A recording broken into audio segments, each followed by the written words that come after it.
I'm nailing this intro that is happening right now. Welcome to The Last Hit. This time I'm going to remember to say the date at the start. It is July 20th. We just had some games happen. Wait, what year, Lyric? What year? 2022. None of these years matter. We're still 2019, all right? I actually genuinely had to look because 2020 onward has just felt like one big long year, which is even crazier when you factor in LPL because then it just feels like a never-ending league of 7 days a week. Yeah, just saying it gets harder each time. I was with Oshin today, and he turned around and was like, "Yeah, someone said to me that we're like veterans of the LPL." It's like, no, we're not. We've only been here, and it's like, we've been here 3 years, Lyric. We've been here a while. And I never like piece it together in my mind of like other leagues, right? Like the West, LCS and LEC, not only doing weekends, but I also realize that typically like they'll kind of swap up the cast like halfway through. So it's like, my God, we have actually that's one day for us is like their whole weekend. It's pretty insane. A lot of mileage. But yeah, so 3 years, I agree. I feel like a 10-year chiseled veteran of the game, Rob. I don't know about you, but I've seen some things. Yeah, seen some things, lost my voice. My mind's been broken a couple of times watching some of these teams play, but look, you wouldn't change it, right? Like, LPL's an absolute banger. Yep. Another thing I wouldn't change is being joined by you guys this week, because last week, none of us were here. We actually had the special episode with Munch, Hysterics, and Mazel. You know, they talked about their thoughts on playoff teams, all this fun stuff, but they also had a fun question from Ox. And Ox, you had expectations for Mazel. When you gave him the question of what would you want to cast that isn't esports, you had some level of faith that he would say a rodeo. He didn't. This is your time to give your thoughts. I just felt like it was a no-brainer. You can imagine Mazel in like a 10-gallon hat just being there like, yeehaw! Oh, it's going round and round on this one. Oh, man. That's what I'm looking for. That's the energy I want from Mazel. And, you know, I mean, his answer's decent, logical, makes sense. It clearly appeals to him. He said he'd do it to make you happy, but that still wouldn't be his first choice. I respect that, but I want the passion, you know? I want him to want it. Yeah. As a matter has got a chance to look at it, what was the answer? NFL, like it was yeah. the NFL. Yeah, you know, of course. He's a Texan, I suppose. Yeah. Very typical answer. Even Joe's answer was what I'd expect if he said like board games. Jake didn't have one until he said. Well, I mean, he specifically said Wipeout. He said Warhammer, said right? Wipeout. It wasn't. Yeah, Jake said Wipeout, True. but it was for Joe it was Warhammer. Which, you know, I mean, because I feel like when you say board games, that's like people think like Monopoly. Like, honestly, yeah. I'd be down. I'd be down. It might be like a 5-hour job or something, but I'm in. Yeah, it kind of sounds like fun. Does a massive game of like D&D count? Like, can you just play D&D and still count it as casting? Because I would want to do like Critical Role. Because Critical Role is just fantastic. Yeah, I feel like it doesn't really come into casting, but it'd be fun, right? You know, and I feel like I'd like to cast some like early 2000s like Club Penguin or Neopets or something like, you know, some like that's what I want to do. Just chill times. Like look at him go as he slides on his belly. I did also watch the Penguins of Madagascar the other day, so that might be why I'm so entwined by penguins right now. But I don't know. I don't know how we got here. I guess it was bringing up last week. Let's just penguin slide our way back People into the tuning in, conversation. like, the colours are back. Time to hear them deep dive into the LPL. They're like, yeah, the Penguins of Madagascar are probably. So, what are your thoughts on how they operate? Like, could they really be spies with that sort of operation? I don't know. I mean, Perry has shown the potential, right? Perry the platypus has shown what small amphibious animals can do. So I think it sets a precedent. But I agree. I like what Rob said, sliding our way into the first topic, which isn't even much of a topic because it's just us highlighting, guess what? After this weekend of games, JDG and TS have locked in playoffs for sure. Two teams that we knew were going to be in playoffs, but just cool to have them locked in. I feel like these are teams we talk about every week, so I don't really know if there's any new thoughts. Top Esports still look like a monster. Yeah. JDG still the most aggressive blood to the blood gods team that I feel like we have this year by a mile. Yeah, the only real thought extra that I've had, because I actually haven't had a chance to properly cast Top Esports yet, and I'm literally coming in today after the broadcast to do it. I was really impressed with just having a look at their games, like how much Tien has stepped up. Because sure. I've kind of felt like when we looked across at Tien for a while, especially when he was back on FPX, it just felt like there was a huge amount of pressure on his shoulders, and he just really didn't do well with the pressure. But it feels like coming into a team with top esports where, let's be realistic, it's a bit funky. They're not exactly the most serious of teams. I kind of look at them like the G2 of the LPL, where they're all kind of like friends who just have a laugh and like have a very unique dynamic between the team. It feels like it's kind of worked for him a bit better, with like Knight not being as like serious. He's a little bit of a goofy guy in the mid lane. Same when you look at Wayward, obviously not a guy who takes himself overly seriously. Like, it feels like this is definitely a spot where Tien can thrive, and I think he's doing spectacular. And I really hope we kind of get back to where Tien was, where he is like the superstar jungler, and he's able to keep that for playoffs, because you've seen good splits from Tien where he then just crumbles under the pressure of playoffs. But if he's got like a good support system like he seems to on top esports, I'm really looking forward to seeing what Tien can do at that playoff spot. Yeah, I completely agree. And I feel like he's, there was definitely really strong early games from top esports in spring that gave me like a big positive look at this team, and Tien was often a big factor in it. But I feel like it's like even elevated in this, especially when we expected the meta to slow down a bit. They've still managed to maintain pace, but we've had games where, they've fallen behind early, still strong in the mid game, still convincing at the later points of the game. The RNG series was a big one for me, obviously a bit like their kryptonite in the spring playoffs, but the fact they managed to take them out. And also what I found really cool was the fact that like they were very active in like setting up these level 1 plans. Like game 2, Wayward invaded on the top side. And then because he provided that pressure, they knew they could just all invade on the bot side and steal away the red buff. And then game 3, they also went for a level 1 invade that didn't have as many moving parts, but they weren't contested, so they just grabbed the buff. I just feel like, for minute 1, Tien has clearly got a plan in his head of how he's going to try and get an advantage in the jungle. And if he's able to do so, it's like you have 3 really strong lanes. If you manage to take over the jungle matchup, it really feels hopeless for the enemy team.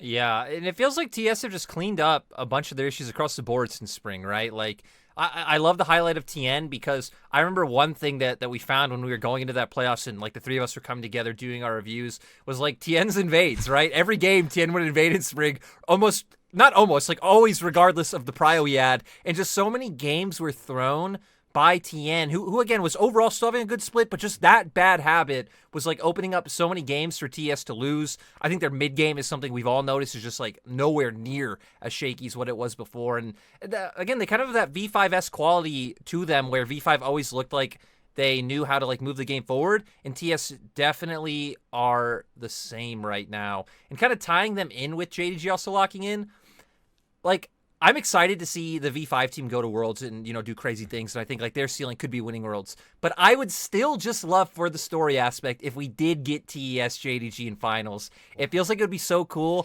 after 2020 of them both just not being good in 2021 to like make it back. You have the 3-6-9 like first former team. Just so many cool stories. The only thing about that is like, well, JDG are on a team I can see like taking it to like huge Worlds momentum, but I think for an LPL final it would be cool. Then you leave V5 to win Worlds, everyone's happy exceve I guess top esports fans. AL I mean, they winning can win Worlds, that final, dude. doesn't matter. AL for sure, man. I don't know what you're talking about. That's locked in.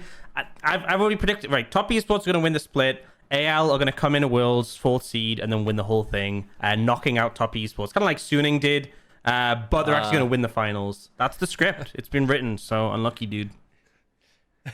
I do like how you've actually just unofficially become the face of AL. Like me and Mazel actually used you on a graphic to represent anyone's legend, which is great, because I feel like everyone needs their time to find their kind of underdog obscure team. I guess I don't have one anymore because V5 became good. Rob, I don't know if you ever had one like the rest of us, but now Ox has his.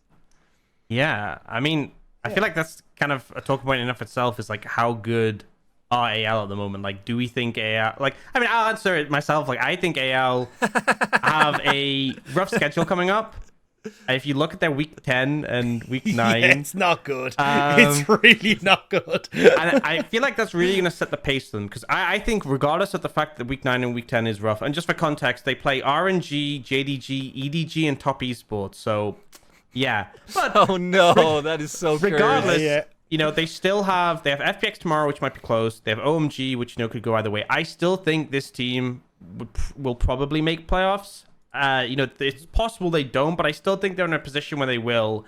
I just don't think they'll be as high as 5th. But that's the real test, those last 2 weeks. If they can come in and, like, they took a game of V5, if they can challenge some of these top teams and can actually start to pick up, games or series against them, that makes me a lot more optimistic for this team, like, getting in top 4. But I do think, it's always the way with the LPL, because we're single round robin, because AL has dodged these stacked lineups for so long. It does mean that maybe their position in 5th is a bit inflated. But, then again, V5, they challenged. And I think that's the thing you have to remember is that, like, there is still potential for them to go up against these top teams and actually give them a fight.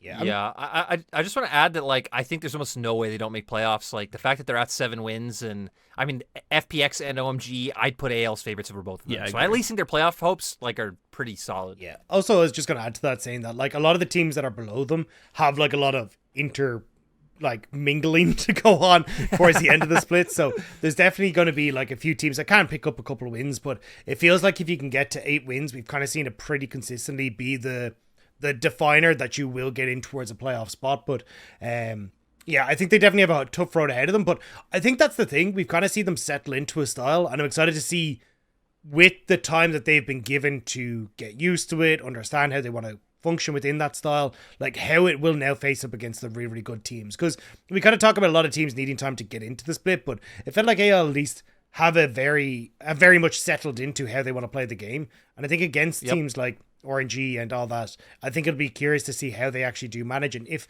they could cause an upset, because I definitely think they could in given the right circumstances.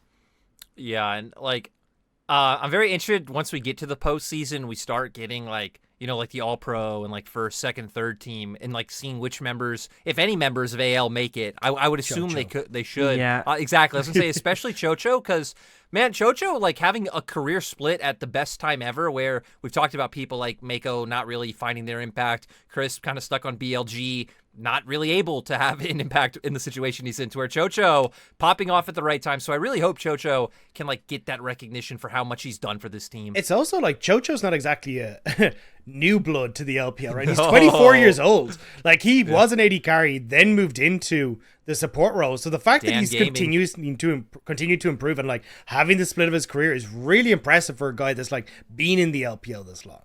I feel like I remember 2019 he was on TS with a top laner called Moyu, and they only got subbed in like twice or something, and it was just like, aw, feels so bad for Chocho, man. I feel like so many of the players, I mean, I feel like, Forge is an example of someone who like you have this preconception of, very underwhelming in lane. We've seen perform. I feel like a lot of the players on this lineup, they are really having a fantastic split and are working well as a team. I just think the fact that like they didn't sub anyone out between spring and summer, they kind of just worked on the areas they were good on, but also really refined their early game, which was their biggest weakness. And now the fact, they're going up against some stronger teams, winning out in the early, able to carry it through, because I think their late game team fighting is just excellent. It's just fantastic to see. And like, it kind of just shows that, in the LPL, we often look at the big names. And like, as much as V5 have only recently become a big name, you stick Rookie in a roster and it becomes a big name automatically. But it's just kind of cool to see, a roster where the expectations weren't necessarily the highest, especially coming off spring, and they can just show such massive improvement and look to challenge it. And I honestly, in their current form, I really hope they continue their form. I feel like I agree with what you said, Jordan, that they'll beat FPX and OMG. I feel like going up against those other 4, I think bare minimum, I think they upset one of them. I honestly think that JDG is actually a good matchup for them. JDG is super aggressive in the early game, but like, AL have shown they can bounce back consistently. Like I've seen games where they're like 6,000, 8,000, 10,000 behind and they are winning team fights.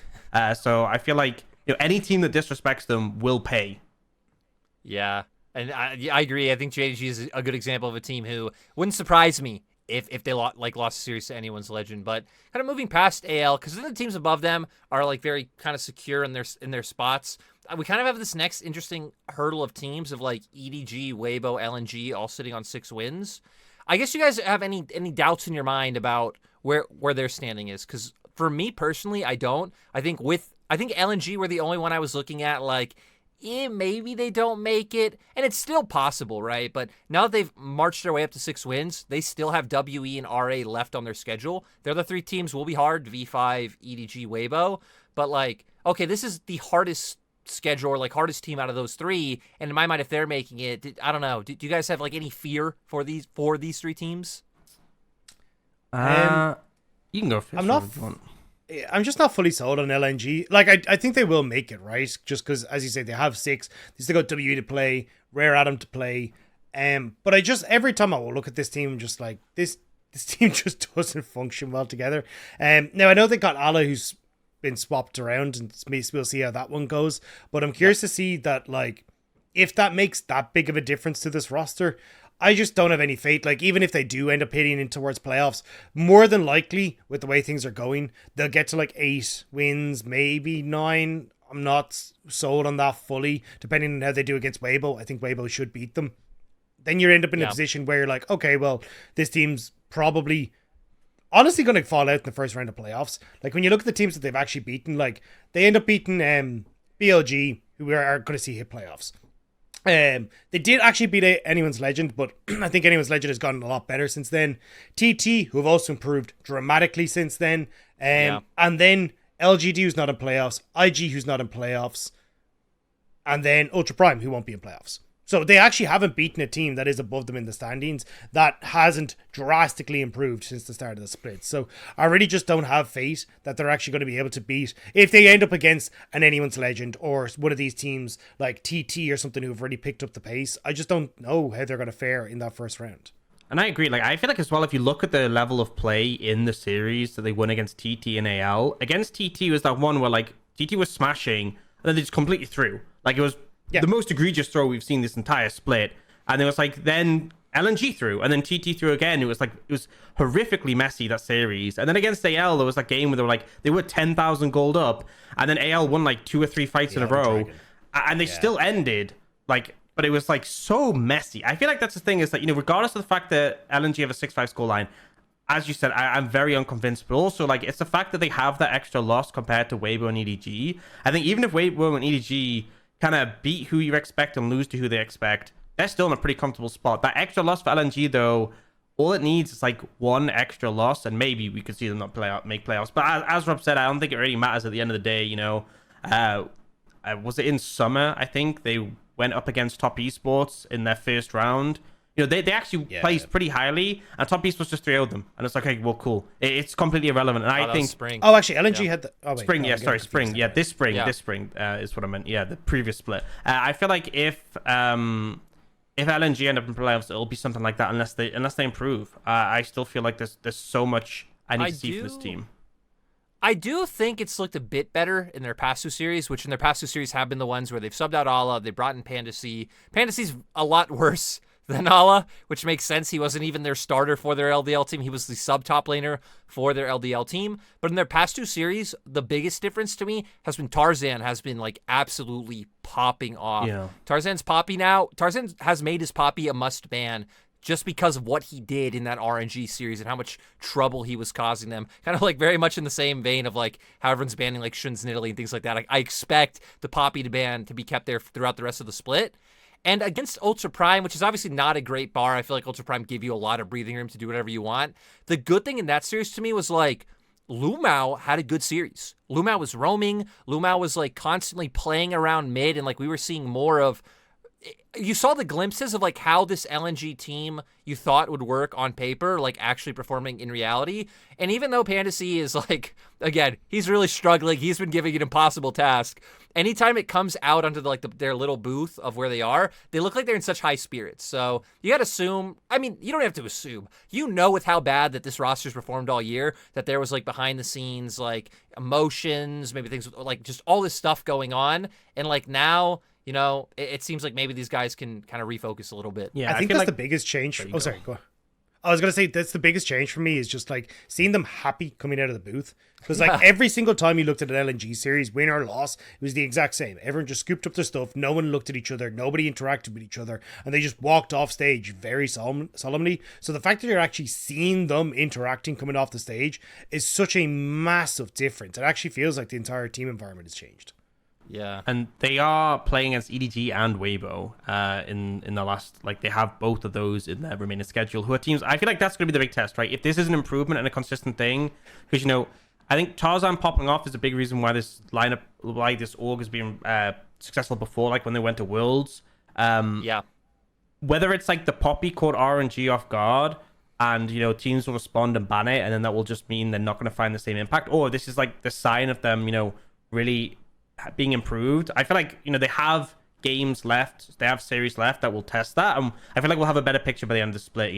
If they just end up flopping between the harder opponents and make playoffs, then maybe it's going to be from the perspective me and Rob had. But there's potential there for them to prove themselves and prove that something has changed. I feel like that's the big thing. It's like I don't really have high expectations for them. Like I'm sure they're going to make playoffs. Beyond that, whether they get past first round or not, but as long as they can keep it competitive against EDG and Weibo and kind of build on what they did against RNG, and then maybe you go into playoffs and there's some confidence there, then who knows, right? That's kind of when anything can happen. But if they just really get crushed by EDG and crushed by Weibo, the V5 one, whatever, like it's gonna happen. V5 are the best, but yeah, that'd be great to see from LNG.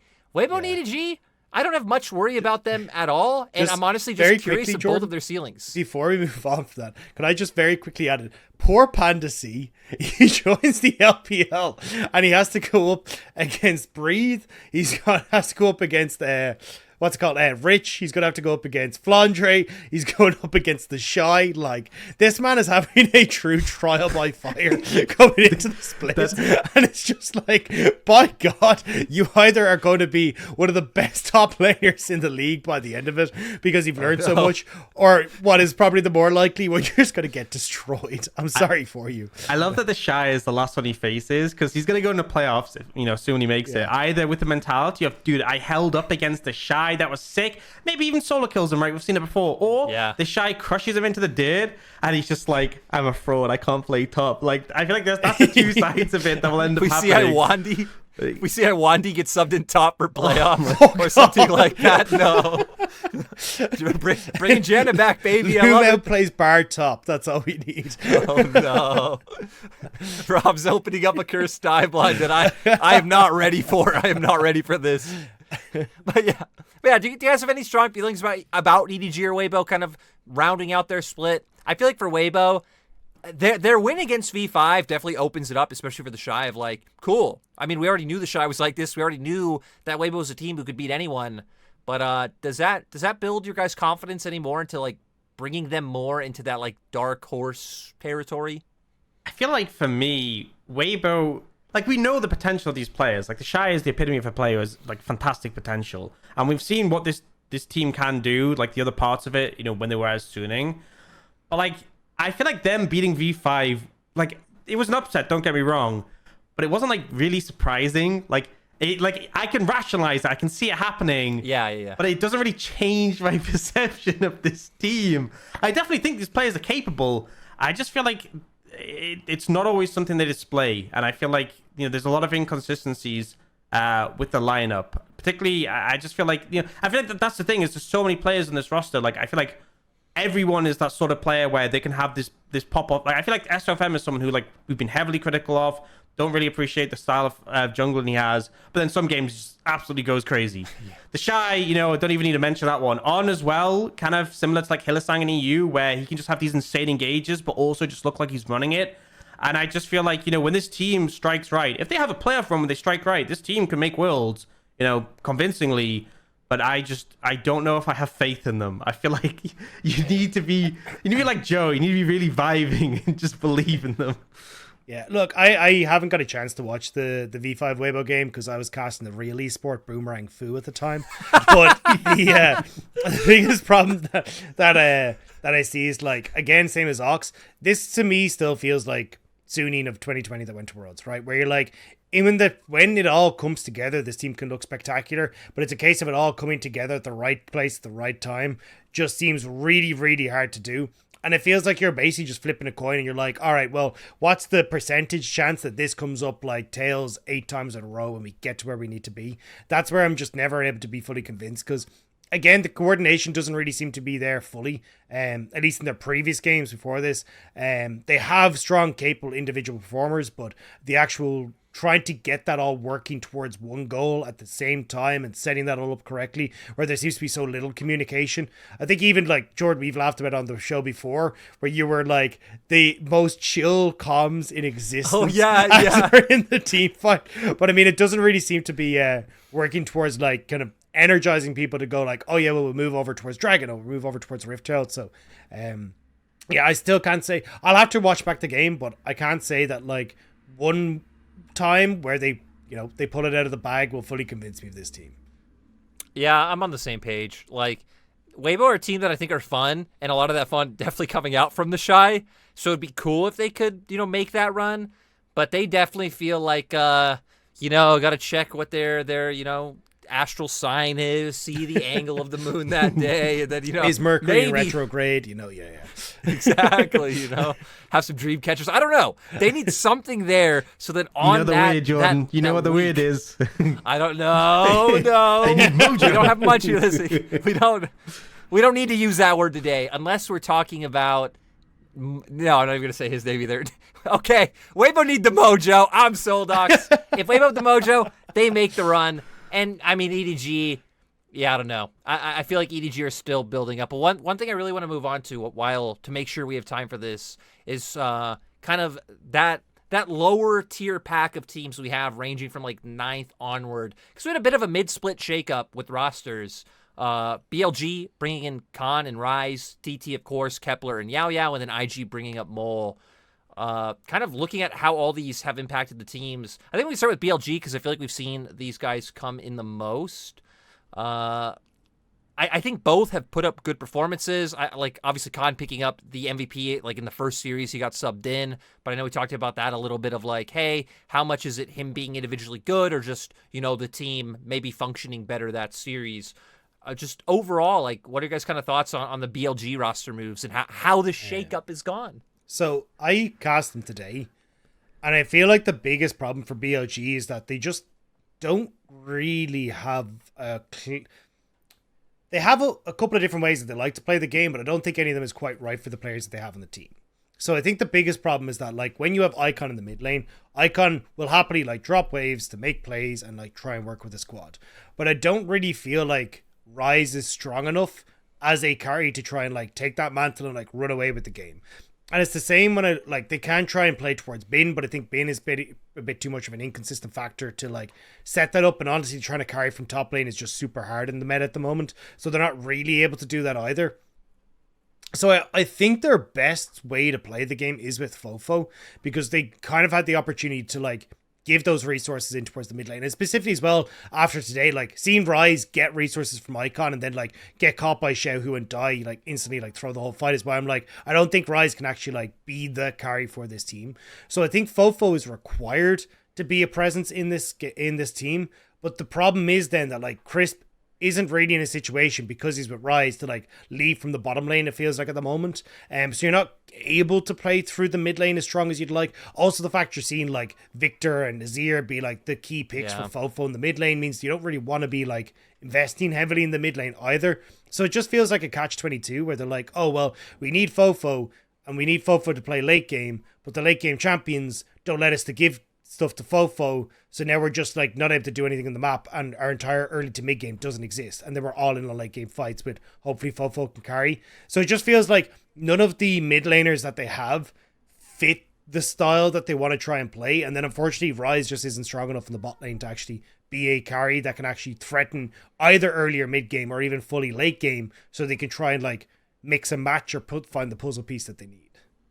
I agree with Rob. I think that it's the right call, though, to start making these moves. Because I think the team was incredibly dysfunctional before.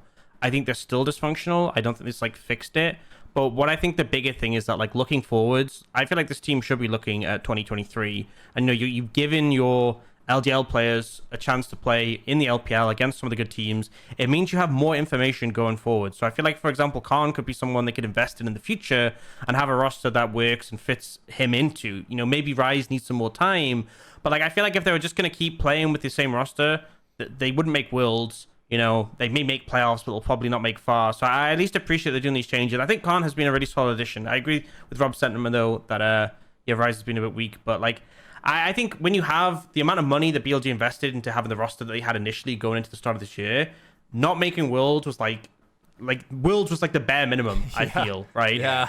I feel like at this point they're not making Worlds. Like I'll flat out say it. BLG is not making I don't Worlds. even have to make it playoffs. I don't think they're making playoffs either. I completely agree with that. But they're definitely not making Worlds. And I think based on that, it's like, what else are you going to get out of the split? You might as well try these new players and then look for something. Because I think it's at the point where it's like, okay, BLG has failed completely in terms of the current roster. It's rebuild time. 2023, you pick a couple of pieces, maybe Chris, maybe Khan, maybe Bin, and you say, look, these are the ones we want to keep. Change the rest. And you just completely redo it. And maybe even 3 is too many. But we'll see what they look to do. But ultimately, I think, like, I have really low expectations for BLG, and yeah, it's crazy to think, because when you said that of like coming into the year, it's crazy to think that this lineup started like with Uzi's name on the dotted line of the roster, right? And like to see where they've come. I do agree that this does not look like a team that makes playoffs. If you look at their schedule, JDG, V5, FPX, OMG, all teams that'll be. I mean, 2 of those teams they just outright should not beat.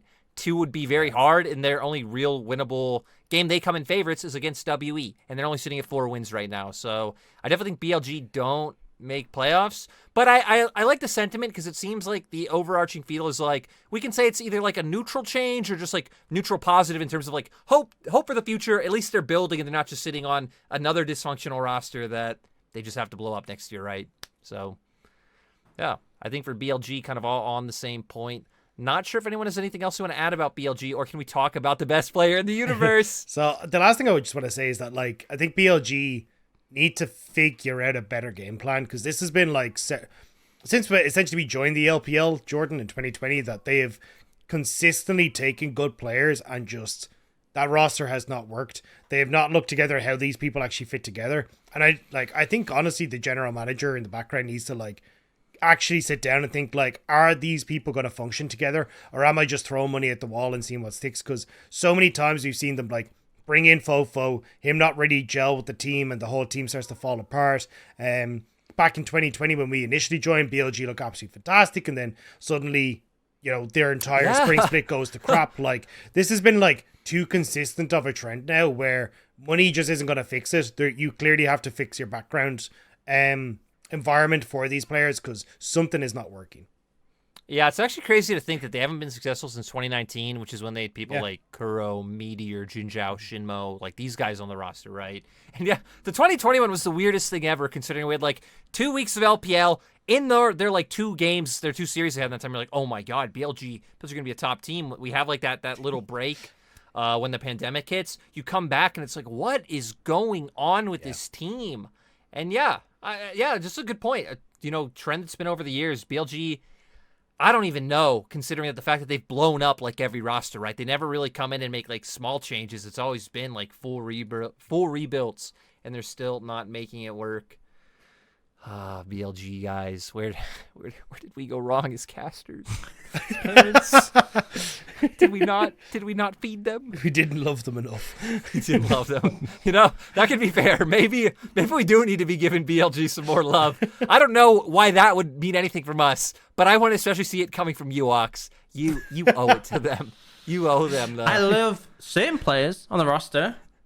Crisp. And what was the next topic? Sorry, John. Moving on. Okay. Players. No. There's definitely something. I feel like other players on this roster have definitely been better. I think that's the thing. Is like as Rob said, like when every player you bring onto your team ends up having like the worst split or year of their career, that really makes you think. It sounds so bad out loud. Who knows? But speaking of another, team that's obviously done full rebuilds, IG, Rod and Mole, time to celebrate is what none of us thought was going to happen, because my God, it's actually changed nothing.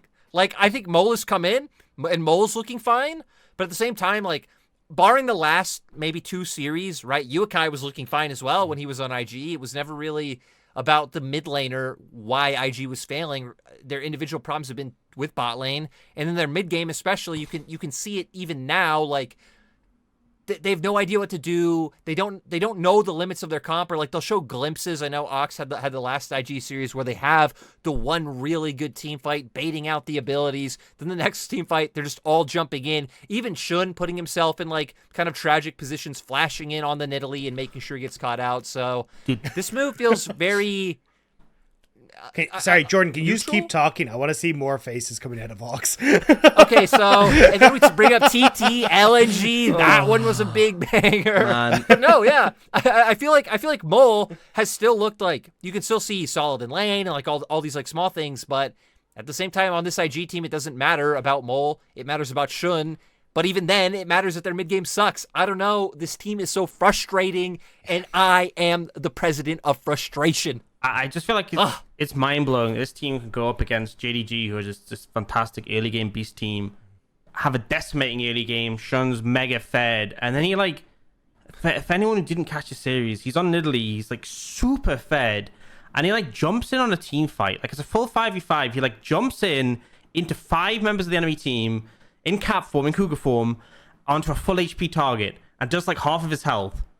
And I'm just like, what was the plan? I just feel like that's the thing. It's like, I don't know. It's such a weird one because IG, like, they'll come out. It's like IG scrims go like this, right?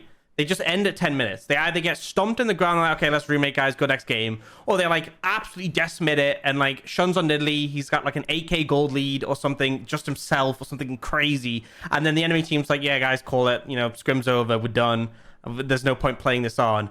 IG just need to be like, to all their scrim partners, say, please just let us continue playing the game. Trust me, it'll be worth it. Because they'll play for like an extra 5 minutes and they'll throw, and then IG will hopefully learn how to play the mid game. If it actually feels like they just like, if a team struggles in the early game and then just gets swept, that's one thing. But it's the fact that this team consistently finds early advantages and then just somehow consistently just flops every time. It's like, you know, I feel like there's so many games where if IG have like a substantial lead, I am just still like kind of, you know, I'm just waiting. I'm just waiting for the moment. I know it's coming. Everyone who's watching knows it's coming. IG themselves probably know it's coming. I'm thinking the coach sitting backstage like, oh God, not again. And then it happens and it's like, well, been here before. You know, it's even weirder considering the fact that, right, my idea of why Wink's on this team, from how like the Chinese community has spoken about Wink, and it seems like what's come out like around the team, is the fact that he's like a caller. He's like a big voice. That's kind of why he'd been had been brought in and out of teams in the past. And with the fact that they swapped into support, to me that kind of confirms that is, you know, must have some semblance of truth to it. But it's like, my God, what's the good of having a shot caller if it's not like bringing these comps, if it doesn't do anything for them? Like, I don't know if it really changed much just having him off the roster and bringing in someone new, because yeah, their mid game feels like it can be thrown from anyone, but I still feel like a lot of the time it's mostly coming down from that bot lane, which I don't know. You just have to accept as an IG fan, I guess, that you will never go back to the glory days of Jackie Love and Baolan. Yeah, I just don't know how it's gone so wrong so quickly. Because the thing is, I think my biggest problem with the initiative was that like the bot lane was just not working out at all in the early stages. They'd fall massively far behind. And as you say, it's like you're starting to see that kind of correct itself. They get to a good spot. And then every time their team fight just seems to go completely sideways. So honestly, I think the part that frustrates me is that, like, when you looked back at them in spring, we saw Zika come into the roster for the first time. They really had a good understanding of how to play the map. Like, Zika was actually pretty decent at, like, hey, I understand how I can use this wave, how I can actually put pressure here, where I need to roam to. And I thought that was just going to continue. And I'm just so baffled as to, like, how that communication point is broken down so considerably when it looked immaculate, like, the second Zika joined the team. So I don't get how it's just vanished, like, so entirely from where it was. Because, I mean, if you're able to even play out a little bit of the map better, it feels like IG are just in so much of a better spot. But just having absolutely no breeze about what to do and just A-ramming essentially for a good portion of the game, I just don't understand it at all. They have, like, top esports problems, like, times 10, which is kind of rough. Because I feel like typically when you're a team with, like, a good early game foundation, those are the teams you kind of believe on going forward in terms of, like, hey, well, you know, with, again, some, like, team discussion, coaching, whatever, it could get shored up. But this is a team, kind of like Ox said, they could have like a 20K gold lead against like Ultra Prime. And in my mind, and I'd say it on cast, like Ultra Prime still have a chance in this game because it's IG. And I don't even think we have to talk about playoffs implications for IG, right? Like, I think there's actually no hope of them making it, being at only 1 win and 9 losses. Jordan, with the do you still think Ultra Prime are going to hit their top 4 spots? Yes, I was going to say actually, Jordan, remember when you actually criticized me and you were like, oh. Hey, guys, I see you a topic list. I don't see Ultra Prime's name on this topic list. I'm just throwing that out. Ox, your secret topic better not be Ultra Prime because, you know, the hype train is derailed. We can say the official day was when they lost to LNG because Dom, who was another conductor on the Ultra Prime hype train, put out the tweet, said it's over, and, it's finished with, we act like it never happened, and we just say I was never wrong. Thank you, guys. We agree? Yeah? No, I'm ready to hold you to this, honestly. We need to do like a forfeit challenge. For anyone who isn't clued up, Jordan made a statement that he thinks Ultra Prime will get top 8. And I said, yeah, I think in that, they could make playoffs. And he chastised me. He was like, oh, that's such a bland take. Come on, live a little, get some chest hair. And I'm like, I'm just not delusional. And look where we are now. Would you say that Jordan's crying? Hey? Oh no, dude, he deserves better. He deserves better. I mean, I just want to take a moment to say, crying obviously. I feel like that's the thing. Is like he was, when RNG went MSI, he was the worst player on the team, and he got a lot of criticism for that. But he's looked good in Ultra Prime.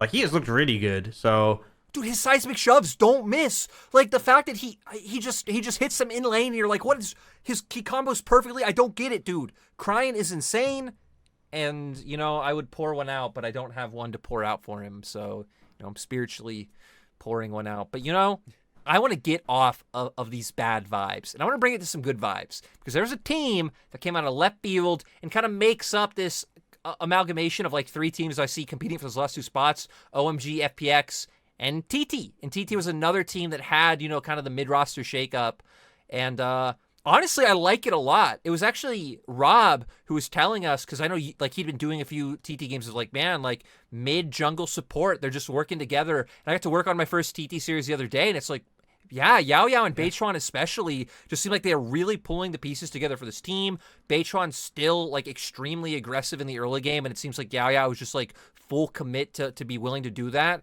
When they have a lead, they play the map better than like a lot of our mid-table teams. Like you're like, oh my God, you're actually like setting up 2 waves, pushing in the enemy jungle. They're going back and forth as a unit, and like, how did we get here? How did TT become such a fun, good, awesome team who, I'll be honest, like, I want TT in playoffs at this point. Yeah.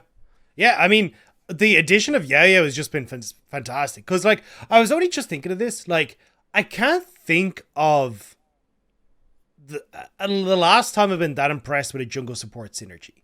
Like, honestly, like, even looking at our teams at the moment, like, I don't want to say they're the best jungle support in the league, but I can't think of a team that really works as well as they do through their jungle support.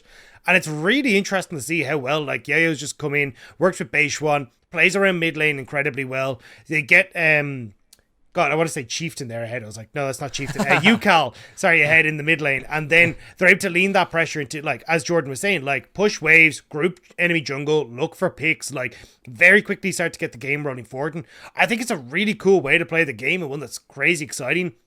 The biggest downside for TT, I think, is their team fighting just sucks.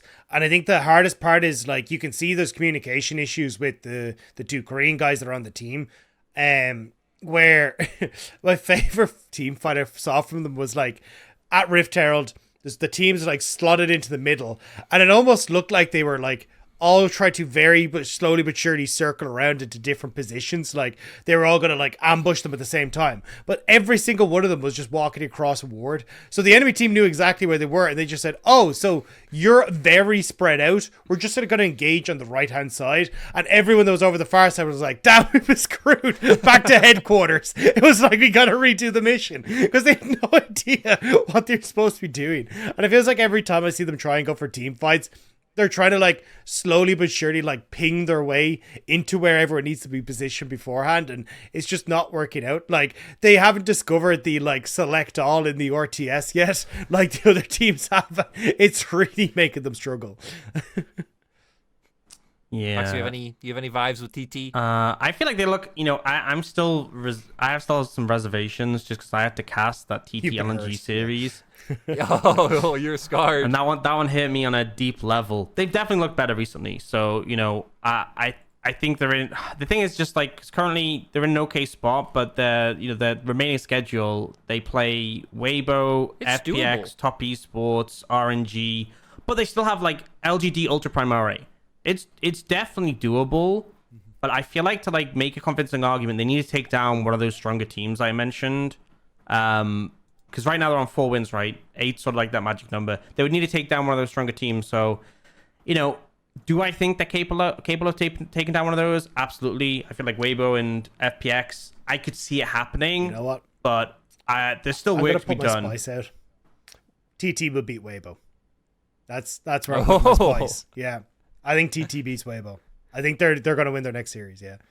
Yeah, I mean, Weibo are kind of due. Let's be real. After beating V5, Weibo, yeah. I can already tell Rob's betting on like this team of like that like does things, the pieces link up, just beating this team that right, maybe Weibo do just stomp them in laning, because I do agree with everything Rob said about their like team fighting, but also when they fall behind, like it's a harder skill to learn how to play League of Legends from behind than it is from ahead, right? It's just this is a snowball game, so I could see that world, but I like that spice. That's the kind of spice why I stay up until 7, 8 a.m. to be on the last hit. God.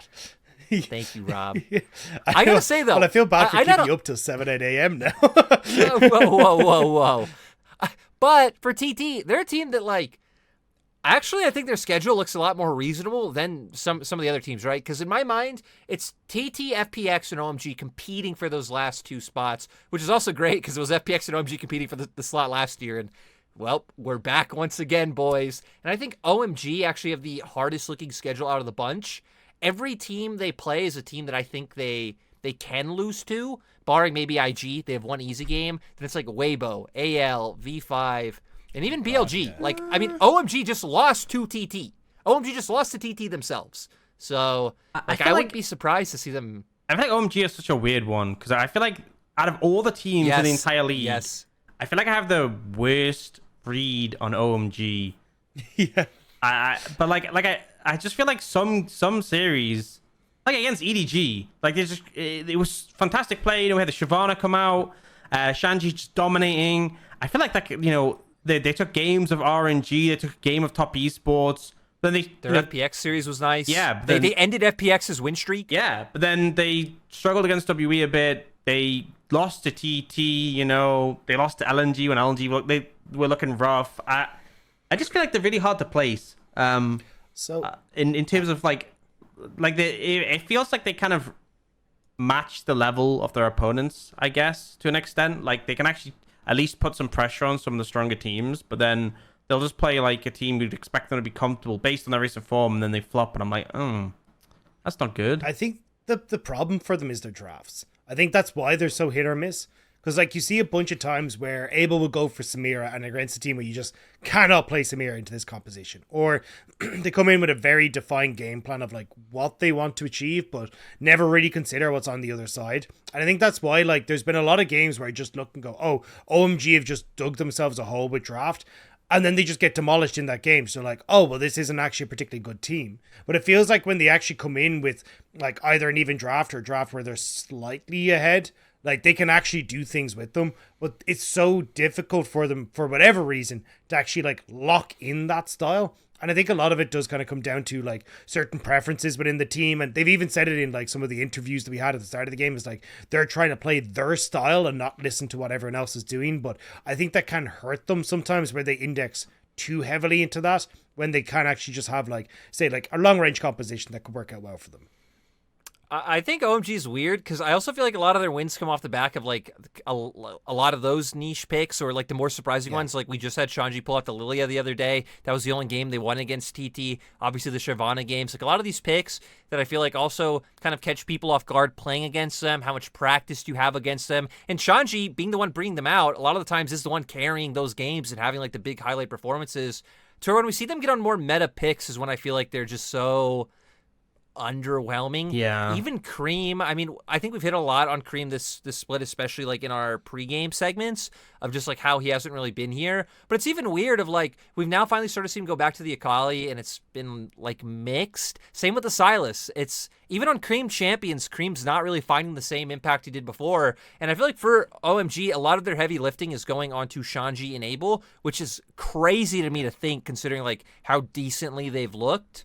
But I feel like because of those things, because of that like inconsistency, the fact that I think neither Shanji or Abel are like every game going to be able to bring you across the finish line, why out of them, TT and FPX, I have my least faith in them, despite the fact that they actually are the ones sitting on 5 wins. Both TT and FPX are only sitting on 4. But yeah, I don't know. OMG feels like they need to show, they need to have a consistent carry on this squad before I can believe in them even being able to consistently beat bottom teams.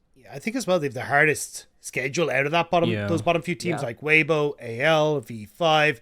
Like BLG is still capable of beating OMG, and then you've got IG at least that's in there. But honestly, if IG show up on a good day, maybe they could beat OMG. But again, like I think it's just the consistency from this team doesn't fill me with a lot of hope for them to actually be able to take down like essentially what is like our top teams that are all in the top 6. Yeah, well, top 7 of the split at the moment. I think the thing for me, I mean, just going off the schedule thing, it's like OMG have played, yes, they got 5 wins, but they've played 11 series.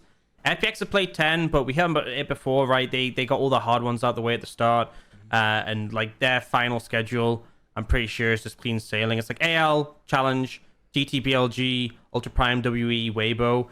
No one like super hard. Like they could potentially win every single one of those series. Whereas like, you know, when you see the others going up against V5, it's like, yeah. And so I have confidence in them. And then GT, you know, they're 1 win behind, but they've only played 9 series so far. They have quite a loaded, and that's perfect for them because like they are in form at the moment. The fact that they have the most less to play actually gives me a lot of confidence. So I kind of feel like that's how I expect it to pan out ultimately. Wait, so did FPX and TT you think will be the playoff teams?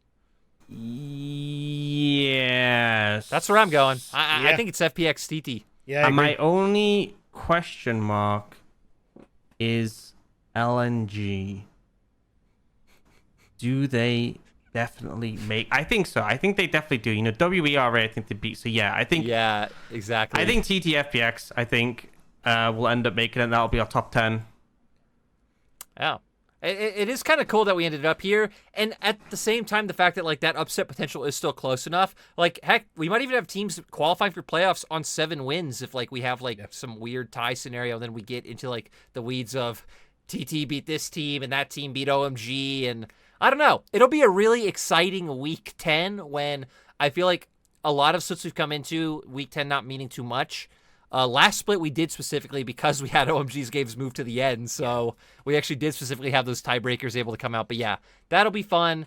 We only have about 10 minutes left, so only 2 more things I want to hit on. LDL, I'm sure we've all seen, has brought in its fearless mode. They've moved over to doing best of 3s because they did their first half of the split as best of 1s. And the way it'll work is after game 1, you cannot play the same like champions that you did the previous game. So game 2, you can't play what you did in game 1. Game 3, you can't play the champions you picked up in game 2.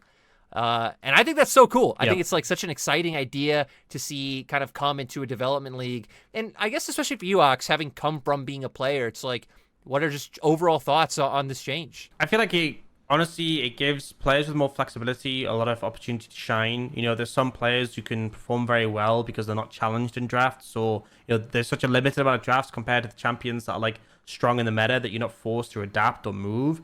And they're just trying to like adapt, sort of copy the meta because, you know, a lot of these development teams will be scrimming against the main league teams and they'll kind of just become very rooted in this is the meta, this is what we do. And I think the fact that like you could have like a great split in the development league and it's just because the champions that are meta at the moment are ones you're really good on. So I think the fact that they're doing this means, you know, players have to show a bit more depth. There's going to be, they're going to be tested more. You can bring out a pick that really works for you, and then you're going to be able to play it. You might get targeted in bans as well. And I think it's great for a development league. I think this is exactly how it should be.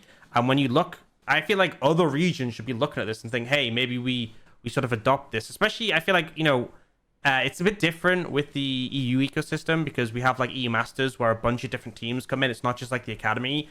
But I feel like when you've had, for example, in Korea. So in Korea, they have like just their academy teams playing in their academy league. It's like, what's the reason for not doing this, I think it has some limitations when you go to like first division. For example, let's say you end up picking a power pick like Zeri, and then you lose on, you end up losing a game on Zeri, you're in a really bad position because it's like, oh, well, if it gets to best of 5 in particular, it's like if you miss an opportunity on a powerful champion, then your opponent doesn't have to ban it for the rest of the series because you can't play it. And it's like, oh, well, that could be a little bit rough. So I think it's definitely, because a lot of people, I've seen some dialogue about, oh, they should bring this in the main leagues to like change drafts there. I don't agree with that. I think it's great for a development league is essentially the point I want to hit on, and other regions should be sort of looking. And as the goal of the LDL is, to bring up the next stars, it's just going to test them more and allow them to show more diversity.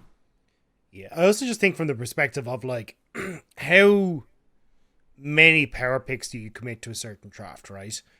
Like, I think it definitely ends up favoring Red Side a lot because you get a way more information on like how many power picks your opponent has committed to this draft. So if they've got like 2 of the 5 insanely strong for each of the roles, or 3 of the 5 insanely strong for each of the roles, you kind of can just watch the rest of the draft, go, cool, well, we'll just take a stronger draft in the next one and make sure they're all fine there, right? So I think it's kind of got like a little bit of exploitability, but as you say, for a league that you're looking to develop and for people to be able to show, hey, I've actually got like a cool depth of champions that I can play, then it becomes a lot more interesting.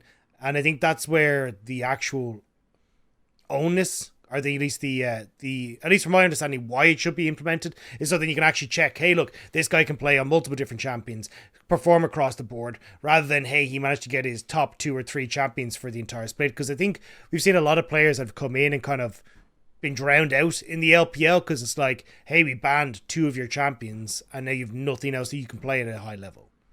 Yeah, I think we even have just good examples of like maybe people like Kadaya and On and like some of these players who have like 1 or 2 champions you could see are like very clearly more comfortable on than the rest. Those guys aren't examples, I think, of like where they necessarily suck on everything else, but like things like the Rakan, you're just like, they're iconic with those players, right? I mean, even when you think of like Cream and Shun, like again, it's a similar thing where I don't think these guys completely suck on their other picks, but it's very clear that like there's a stark difference. And it's like, maybe if they were playing in with the current Fearless mode, like, you picked in Italy and then you have a successful game on it, but it's like the team don't have to worry about banning it for the whole series, so you're forced to move on to something else, and obviously you don't have that same extra value of just them being forced to ban Italy the whole series, I think. So yeah, I think it's interesting. I also think one thing from a viewership perspective, it makes it different because especially with LPL 7 days a week, unless you're like really really into Chinese League of Legends or it's like your job, I feel like it's hard to like convince, especially a Western audience, like why they should be watching the LDL. And now that there's something different, there's something new, rather than just like, oh, well, it's the next stars are tomorrow, because a lot of viewers will be like, well, I'll just wait till they're there then. But now there's like a reason, like, oh, this is really cool. I want to check this out. I want to see how this Fearless mode is going. And I know that like I know Hysterics has been doing the co-streaming, and there's been people interested in that because it's just like it's a change of pace. It offers something that you're not getting anywhere else. I can only imagine how hard it is for like coaches or players or teams like in the moment of like picks and bans when you get into game 2 of like, right? Because it's not like these champions are banned for both teams. It is only banned for you. So you have to like factor in those for only individuals. Like, okay, wait, what is actually the highest prio pick here when it's like, cool, I might not need to pick the Zeri because you can't pick it, right? Maybe I need to pick up something like a Nautilus now because I know like maybe that's the highest priority support left open between our bans. Like, I don't know. That would be really hard, and I think that would also be can't building. Forget the notebook. Yeah, you can't forget. Well, Assassin. That's another rest in peace right there. Is no, hasn't been showing up on at least on the graphic for WE in the recent series, but Fearless mode's super cool. it's also great right now, kind of having like the co-streaming of LDL coming, that like not only fans but like we can like tune in and like have an easier experience rather than like having to like kind of search on like Billy or any of those platforms, right? But Ox, we've gotten to the promised lands. Yep. We've gotten for your time to take over. Here's the host hat. Take it off. Nope. To you. And... Yeah, thank you. Okay, so I have a fun little question around out. Suits you. So I'm going to sell the scenario to you, right? Coming up to World Finals, and what ends up happening is the entire crew, all the casters, end up getting some food poisoning. They can't cast. You're the only one left standing. And actually, it turns out there was a big party with casters from in all of esports. No casters from esports are available. And they're like, look, Dagda, look, Lyric. What is this? We need you to put together a cast for the finals. Budget is not an issue. You can have anyone in the world who is going to be your tri-cast for the world finals, but you can't use esports casters, right? And you have to justify it. You have to say, okay, why should we, maybe spend all this money or bring in this person we don't really know? Why should this be our tri-cast for the world finals between AL and top esports? I like how you just slipped that in at the end. I mean, I have my answer. If I want to go first and give you guys time to think. So I feel like I've already got a decent answer. Okay. I feel like you go for Henry Cavill, right? The dude's already a massive nerd, plays a bunch of games, looks fantastic on camera, has a silky smooth voice. Yep. Like, it just feels like a no-brainer to go for that guy. And like, I'm sure like he's involved in like watching online sports already. I think he plays a lot of, it's World of Warcraft he plays, not Warcraft 3. He's definitely Warhammer, though, somewhat familiar with MOBA mechanics. So I feel like he'd be the one you go for, right? Well, so that's one of yours, but would you have him dress up in the full Witcher garb? Would you have him do that on foot? Or would you just plain clothes? Yeah. He's going to show me up either way, so I don't think it matters what he's wearing, to be perfectly honest. If I'm standing next to him, like, it's all over anyway. That man is just going to outshine you regardless, so he can wear whatever he wants. Let's be realistic. Look, he's doing us a favor. Look, bring him in. It's all good. Whatever you're feeling. Okay. Do you have your other part of the TriCast yet, or you just got that one for now? I think that's just a one for now. Okay, I'll do mine since I've had mine prepared. Okay. I've known this question before. Mine would be The Rock and Jack Black, right? That would be my TriCast. I don't know Dude, if you guys... That's actually one of mine. I was going to go with The Rock as well. Keep explaining, but my God. I love The Rock, man. I know everyone's like, oh, he just does the same movie. They're in the jungle. Yes, care, man. I love it. Movies. I watched them all. If anyone's seen Jumanji, him and Jack Black absolutely rock that film. It's fantastic. It would just be so much fun. Jack Black has so much range. The Rock can do his smolder, the whole... Oh, man. And he's done wrestling, you know that he can just put on a show. I mean, obviously, I suspect he's an actor, but I'm going to pitch this to Riot. This is my pitch to Riot, okay? If you want to put me... It doesn't have to be me. I don't even care, right? This isn't just about me. If you want to put The Rock and Jack Black on World Finals, sticking with Kobe, for example, everyone would tune in for that. Can I take myself out of the TriCast and just add a third different person? Because I was gonna go a similar route. I had The Rock in it, but I was gonna go with The Rock's partner in crime. I was gonna go with The Rock, Kevin Hart. Yeah. And then as you were hitting on Jack Black, I thought, who's another person who's been in a movie with The Rock in like a random jungle or desert setting or whatever? Ryan Reynolds. Give me the Ryan Reynolds, Kevin Hart, The Rock TriCast of World Finals. I don't know what will be going on. Ryan Reynolds is so like matter of fact, and then adding The Rock and Kevin Hart, like, dude, it will be a banger. Dude. They can come host the last hit. Come, The Rock, if you're listening, come take over. Hit up Ryan Reynolds and Kevin Hart. Get in here. Dude, imagine as well, Kevin Hart, they're like, yo, you sure you can see? Can you reach the monitor? And like The Rock would pick him up. Oh man, I can imagine it. It's in my head. So, Henry Cavill as my color caster. I need someone who's going to help me out to like be able to cast the game. But play by play, Lil Jon. So he can just absolutely he sees a play that pops up like, yeah, just the entire thing. Absolutely genius. Like, look, if he doesn't nail it, I don't know who else will. I think we have some bangers. I gotta be honest. From the windows to the wall, just absolutely why did they hire us? Honestly. No, I don't know. I don't know if this B word that you said at the start. I don't know. Budget. Yeah. But Yeah, small I have always company, considered the what three can of they us do? budget Yeah, Henry you Cavill know. personally. I don't know about you guys.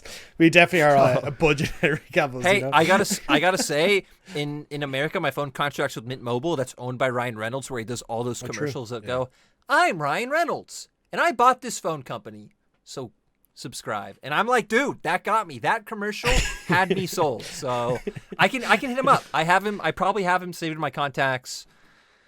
But Is that, do we each take one? Like, we all bring in one big celeb for the world final? You take Okay, Ryan Ryan Reynolds, I'll Reynolds. take The Rock, right? Rob, you want to take Henry Cavill? And then we just I'm on. Yeah, I'll get him. I'll bring get them in for the contact last with him. hit. Right, like, dude, that went so well. World finals, boom, done. Yeah. and then we become the head of Riot Esports talent assignments. I don't know. I don't know what kind of world we're getting into with this, but A good one. guys. Actually, it would be the best timeline for Yeah. all the shenanigans that have happened over the past 3 years with the world and broadcasts. That's the timeline I need. But speaking of time, we're out of time, and I could be like, "Do you guys have any final thoughts for the fans out there?" Guess what? We all cast every day, so people get our thoughts every day of the week. We don't need final thoughts. That was the end of the episode. We're on YouTube. We will hopefully once again be on Spotify soon. And yeah, thank you for coming. Next week, we'll have another awesome, super secret banger episode planned that has definitely been planned out. That's it. Goodbye. Not so Bye. secret.